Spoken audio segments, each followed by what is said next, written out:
Hi friends, ಇದು ಯುಗಾದಿದು vlog. ನಾನು ಬೆಳಗ್ಗೆ ಚಹಾ ಕುಡಿತಾ ಇದ್ದೇನೆ, ಪಾತ್ರೆ ತೊಳೆದೆ, ಪೂಜೆ ಮಾಡಿದ್ವಿ. ಆ ದಿವಸ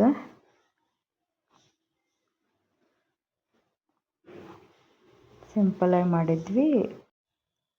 ನಾನೀಗ ಚಿತ್ರಾನ್ನ ಮಾಡ್ತಾ ಇದ್ದೀನಿ. ಬೆಳಗಿನ ನಾಷ್ಟಾಗೆ ಪಾತ್ರೆಯಲ್ಲಿ ಎಣ್ಣೆ ಹಾಕಿದೆ, ಶೇಂಗಾ ಹಾಕ್ತಾ ಇದ್ದೀನಿ. ಈಗ ಫ್ರೈ ಮಾಡ್ತಾ ಇದ್ದೀನಿ.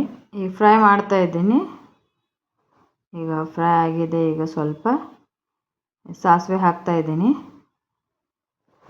ಜೀರಿಗೆ ಹಾಕ್ತಾ ಇದ್ದೀನಿ, ಒಂದು ಈರುಳ್ಳಿ ಹಾಕ್ತಾ ಇದ್ದೀನಿ. ಬಾಡಿಸ್ತಾ ಇದ್ದೀನಿ. ಈಗ ಹಸಿಮೆಣಸಿನ್ಕಾಯಿ ಹಾಕಿ ಬಾಡಿಸ್ತಾ ಇದ್ದೀನಿ. ಈ ರುಚಿಗೆ ತಕ್ಕಷ್ಟು ಉಪ್ಪು ಹಾಕ್ತಾ ಇದ್ದೀನಿ. ಬಾಡಿಸ್ತಾ ಇದ್ದೀನಿ. ಈಗ ಅರಿಶಿನ ಪೌಡ್ರ್ ಹಾಕ್ತಾ ಇದ್ದೀನಿ, ಬಾಡಿಸ್ತಾ ಇದ್ದೀನಿ. ಇದು ನಿನ್ನೆ ರಾತ್ರಿ ಉಳಿದಿದ್ದ ಅನ್ನ, ಅದನ್ನೇ ಒಗ್ಗರಣೆ ಹಾಕ್ತಾ ಇದ್ದೀನಿ ಬೆಳಗ್ಗೆ ನಾಷ್ಟಾಗೆ. ಇಲ್ಲಾಂದ್ರೆ ಸಾಯಂಕಾಲ ಕೂಡ ಹಳಚಿ ಹೋಗುತ್ತೆ ಅದು. ಮತ್ತು ಮಧ್ಯಾಹ್ನ ಬಿಸಿ ಅನ್ನ ಮಾಡಬೇಕು, ಅದಕ್ಕೆ ಇದು ರಾತ್ರಿ ಅನ್ನ ಚಿತ್ರಾನ್ನ ಮಾಡಿದೆ.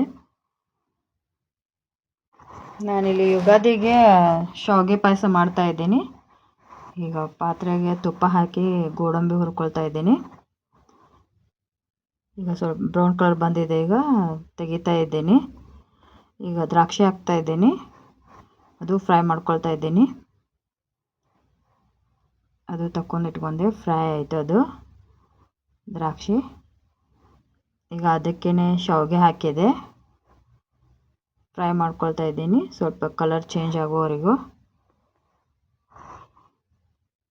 ಈ ಶಾವಿಗೆ ಬ್ರೌನ್ ಕಲರ್ ಬಂದಿದೆ. ನಾನಿಲ್ಲಿ ಶಾವಿಗೆ 3/4 ಗ್ಲಾಸ್ ತೊಗೊಂಡಿದ್ದೆ. ಸೊ ಅದಕ್ಕೆ 2 ಗ್ಲಾಸ್ ನೀರು ಹಾಕ್ತಾ ಇದ್ದೀನಿ, 1:2 ರೇಷಿಯೋದಲ್ಲಿ. ಈಗ ಹಾಲಲ್ಲಿ ಕುದಿಬೇಕಿದೆ ಶಾವಿಗೆ. ಈಗ ಸ್ವಲ್ಪ ಕುದಿ ಬಂದಿದೆ. ಈಗ ಸಕ್ಕರೆ ಹಾಕ್ತಾ ಇದ್ದೀನಿ. ಸಕ್ಕರೆ ಅರ್ಧ ಗ್ಲಾಸ್ ಹಾಕಿದ್ದೀನಿ. 3/4 ಗ್ಲಾಸ್ ಶಾವಿಗೆಗೆ ಅರ್ಧ ಗ್ಲಾಸ್ ಸಕ್ಕರೆ ಹಾಕಿದ್ದೆ. ಈಗ ಏಲಕ್ಕಿ ಪುಡಿ ಮಾಡ್ಕೊಳ್ತಾ ಇದ್ದೀನಿ. ಏಲಕ್ಕಿ ಪುಡಿ ಮಾಡ್ಕೊಂಡು ಹಾಕಿದ್ದೆ ಶಾವಿಗೆಗೆ. ಶಾವಿಗೆ ಕುದೀತಾ ಇದೆ ಹಾಲಲ್ಲಿ. ಶಾವಿಗೆ ಗಟ್ಟಿಯಾಗಿದೆ, ಈಗ ಕುದಿದೆ. ಈಗ ಫ್ರೈ ಮಾಡ್ಕೊಂಡಿದ್ದ ಗೋಡಂಬಿ ದ್ರಾಕ್ಷಿ ಹಾಕಿ ಮಿಕ್ಸ್ ಮಾಡ್ತಾ ಇದ್ದೀನಿ. ಈಗ ಶಾವಿಗೆ ರೆಡಿಯಾಗಿದೆ. ಒಂದೆರಡು ನಿಮಿಷ ಬಿಟ್ಟು ಆಫ್ ಮಾಡಿ ಹಾಗೆ ಪ್ಲೇಟ್ ಮುಚ್ಚಿ ಬಿಟ್ಟಿದ್ದೆ.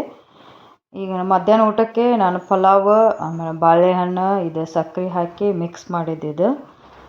ಆಮೇಲೆ ಈಗ ಶಾವಿಗೆ ಪಾಯಸ ಊಟ ಮಾಡೋಣ ಬನ್ನಿ friends. Thank you for watching.